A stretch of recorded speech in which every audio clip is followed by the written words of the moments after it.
Hi Janaki. Hello. നീ ഇതിലൊന്ന് ഒപ്പിട്ട് കൊടുക്ക്. കംപ്ലൈന്റ് ആണെങ്കിൽ വേണ്ട, ഞാൻ സൈൻ ചെയ്യില്ല. കംപ്ലൈന്റ് കൊടുക്കണ്ടെന്നോ? നീ എന്താ പറയുന്നേ? രാജേട്ടാ, ഹോസ്പിറ്റലിന്റെ MD ഞാനാണെങ്കിൽ എനിക്ക് കംപ്ലൈന്റ് ഇല്ലെന്നാ പറഞ്ഞേ. മോളെ, നീ എന്താ അവനെ പേടിച്ചിട്ടാ? അല്ല, എനിക്ക് കുറ്റബോധമുണ്ട്. എന്തിന്? രാജേട്ടന് മനസ്സിലാവാൻ പ്രയാസാവും, അച്ഛന് മനസ്സിലാവും. അച്ഛൻ മനസ്സിലാക്കണം. ഒരു സീരിയസ് ഹാർട്ട് പേഷ്യന്റ് ആയിട്ടാണ് കാർത്തികേയന്റെ അമ്മ ഹോസ്പിറ്റലിൽ എത്തുന്നത്. അവരെ ഞാൻ അവിടെ അഡ്മിറ്റ് ചെയ്യാൻ തീരുമാനിച്ചത് തൊട്ട് അവരുടെ ജീവൻ രക്ഷിക്കാനുള്ള ബാധ്യത എനിക്കായിരുന്നു. അച്ഛനത് അനുവദിച്ചില്ല. അച്ഛന് പറയാനുള്ള റീസൺസ് ഒരു ഡോക്ടർ എന്ന നിലയിൽ എനിക്കറിയേണ്ടതല്ല. അവരെ അവിടെ അഡ്മിറ്റ് ചെയ്തിരുന്നെങ്കിൽ ചിലപ്പോ കാർത്തികേയന് അയാളുടെ അമ്മയെ നഷ്ടപ്പെടില്ലായിരുന്നു. അതിലും വലിയ നഷ്ടങ്ങളല്ല ഹോസ്പിറ്റലിൽ ഉണ്ടായിട്ടുള്ളത്. അത് സഹിക്കാൻ ഞാൻ തയ്യാറാണ്.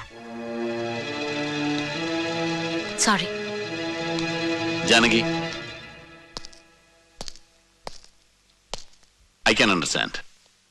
എന്താ വേണ്ടതെന്ന് തീരുമാനിക്കാൻ ജാനകിക്ക് യു ഹാവ് ദ ഫ്രീഡം. നമ്മൾ തമ്മിൽ ഇന്നാണ് ശരിക്കൊന്ന് കാണുന്നതും സംസാരിക്കുന്നതും. അതിങ്ങനെ ഒരു, ഞാനാണെങ്കിൽ യൂണിഫോമിലും. റിയലി ഞാനിത് ആഗ്രഹിച്ചിരുന്നതല്ല. ഞാനും.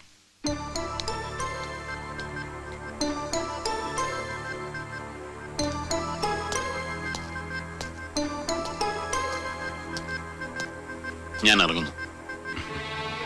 എനിക്ക് അവളോട് മാത്രം തർക്കിക്കാൻ കഴിയില്ല. അവളുടെ മുന്നിൽ മാത്രമേ ഞാൻ തോൽക്കാൻ നിന്നു കൊടുക്കാറുള്ളൂ.